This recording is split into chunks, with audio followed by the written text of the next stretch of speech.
Olá, super curioso! Imagine se você fosse adotado e quisesse saber mais sobre o seu passado. O que você faria? Você provavelmente pensou em um teste de DNA, correto? E foi exatamente o que essa mulher fez. Pense na surpresa dela e de seu marido quando o teste retornou, apontando que ela tinha uma filha, sendo que ela nunca nem mesmo esteve grávida. Como isso aconteceu?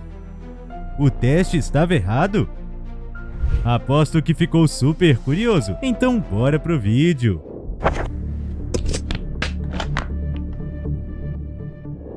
Se prepara, super curioso! Esta história é digna de um filme. Molly Seinert cresceu sendo filha única de Meryl e Marla Seinert na charmosa cidade de Winter Park, na ensolarada Flórida. Molly sempre soube que foi adotada e que era coreana, mas ela nunca teve real interesse em procurar sua família. Cresceu como uma menina feliz e muito amada pelos seus pais. Tudo mudou no ano de 2021, porque fazer esses testes de ancestralidade estava na moda. Seu marido, Stephen Ellis, a incentivou a procurar conhecer mais sobre seu passado. Assim, ela fez o teste. Um tempo depois, ela recebeu um e-mail da empresa 23andMe, a qual ela contratou para o teste, lhe felicitando e dizendo que tinham encontrado sua filha no sistema. Molly e Stephen se entreolharam sem entender nada. Porém, antes de questionar a empresa, resolveram mandar um e-mail para a suposta filha para saber o que estava acontecendo. Eles mal poderiam prever o que estava para ocorrer. Suas vidas iriam virar de cabeça para baixo. Mas, antes de continuarmos, já deixa aquele like maroto e compartilha este vídeo com seus amigos, porque essa história é sensacional.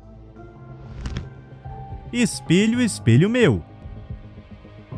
Molly não sabia, mas a mais de 1000 quilômetros de distância havia uma mulher que tinha muito mais em comum com ela do que qualquer um que tivesse conhecido em todos os seus 36 anos de vida. Quem respondeu seu e-mail não foi sua suposta filha, mas sim essa mulher. Seu nome era Emily Bushnell. Ela pediu para fazer uma videochamada com Molly, a fim de explicar tudo. Quando as duas se viram pela primeira vez, ficaram chocadas, porque era como ver um espelho. Isso porque Molly e Emily nada mais eram do que gêmeas idênticas. E sim, tinha um grande equívoco no teste de Molly, pois Izzy, sua suposta filha, era na verdade sua sobrinha. Mas calma, como isso aconteceu?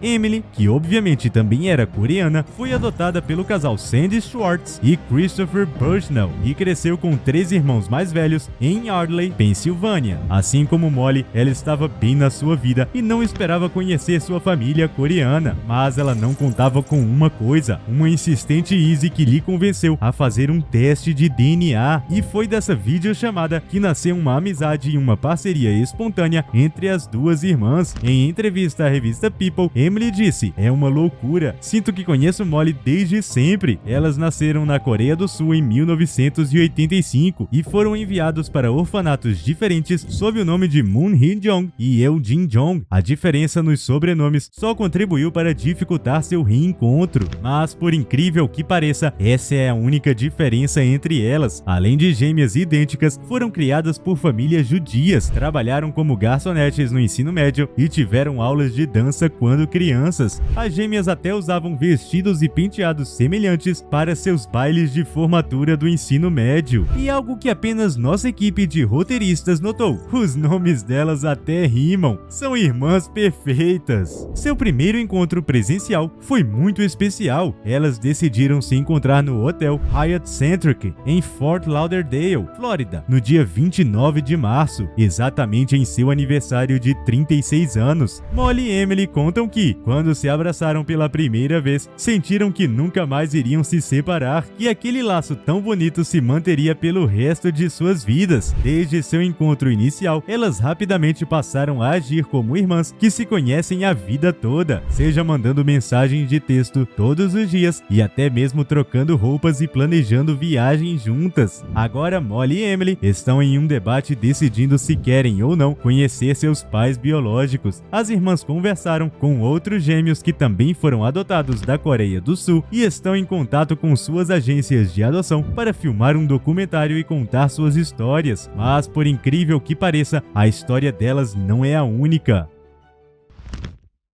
Estranhas idênticas.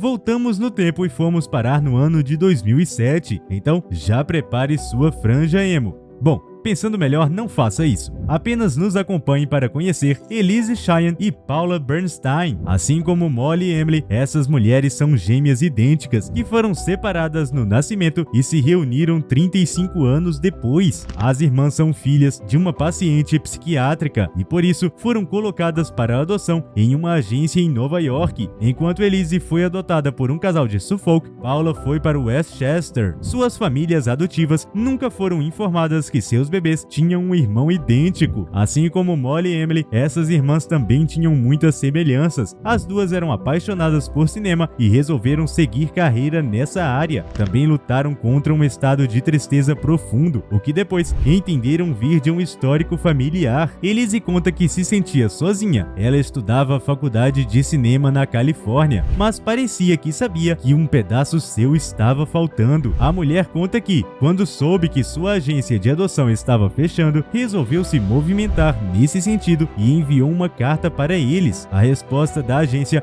veio em um telefonema onde um funcionário disse: você tem uma irmã gêmea, da forma mais natural possível. Elise sentiu uma dor fortíssima no peito. Em entrevista, ela contou seu sentimento no momento. Não havia dúvida de que éramos gêmeas, mas eu não tinha certeza de que éramos irmãs, pois fomos privadas desse vínculo. Quando se conheceram, foi um choque. Elise tinha cabelos escuros e usava óculos de armação quadrada. Enquanto isso, ela via à sua frente sua cópia, não fosse pelos cabelos tingidos de ruivo e óculos redondos. Apesar de se sentirem imediatamente próximas, com o tempo várias questões começaram a passar por suas cabeças. A principal era: eu seria quem sou hoje se tivesse crescido com minha irmã? Ao invés de se perderem em pensamentos isolados, elas resolveram escrever um livro juntas, intitulado Estranhas Idênticas, uma memória de gêmeas separadas e reunidas. Ambas brincam que escrever o livro economizou uma fortuna em terapia. Porém, no final da escrita do livro, as irmãs tiveram que pensar seriamente se continuariam a manter contato. Em entrevista, Paula contou: definitivamente houve momentos em que eu temia machucar Elise. Hoje em dia, as irmãs moram em bairros próximos do Brooklyn e se encontram a cada 2 semanas para manterem o papo em dia, principalmente sobre livros e filmes. Paula tem 2 filhos e Elise, que é solteirona convicta, diz que é ótima ser tia. Penso neles como parte de mim, porque tenho a mesma genética que a mãe deles. Mas eu não tenho que pagar pelo acampamento de verão. Apesar das piadas, ambas dizem que é um desafio constante preencher esse novo capítulo de suas vidas após o abismo de terem ficado 3 décadas longe uma da outra. A arte imita a vida. Super curioso! Se você não for muito de livros, te indicamos o documentário 3 Estranhos Idênticos. David Kellman, Robert Sheffrin e Eric Galland nasceram em um subúrbio de Nova York em 1961. Foram separados ao nascer e entregues à adoção para 3 famílias diferentes, e foi por acaso que se conheceram. Aos 19 anos, Robert iniciou seus estudos universitários, mas os estudantes da faculdade viviam lhe chamando de Ed. A fim de conhecer seu sósia, Robert foi encontrar Ed.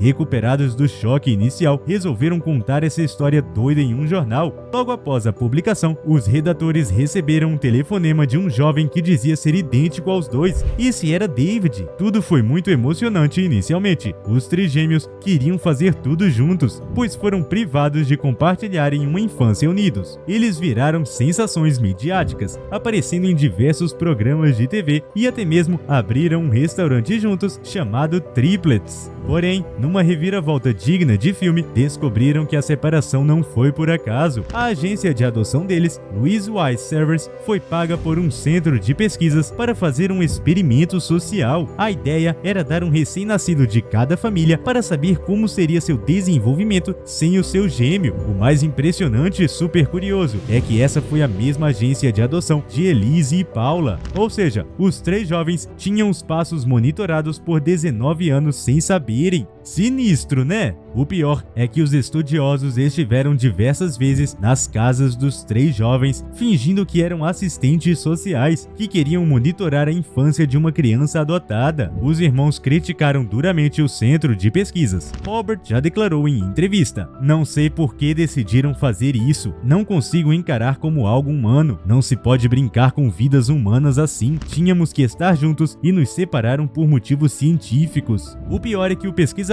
responsável pela pesquisa doou os dados em testamento para a Universidade de Yale, que possui acesso exclusivo até 2065. Somente após esse ano que os irmãos ou qualquer outro civil normal poderão ter acesso aos dados. O mais triste é que os pesquisadores só decidiram contar a verdade aos irmãos após o falecimento de Ed, que tirou sua própria vida em 1995. Após isso, Robert e David resolveram se isolar tanto da exposição midiática quanto um do outro. Foram 4 anos para que o produtor do documentário conseguisse fazer eles aceitarem participar do projeto.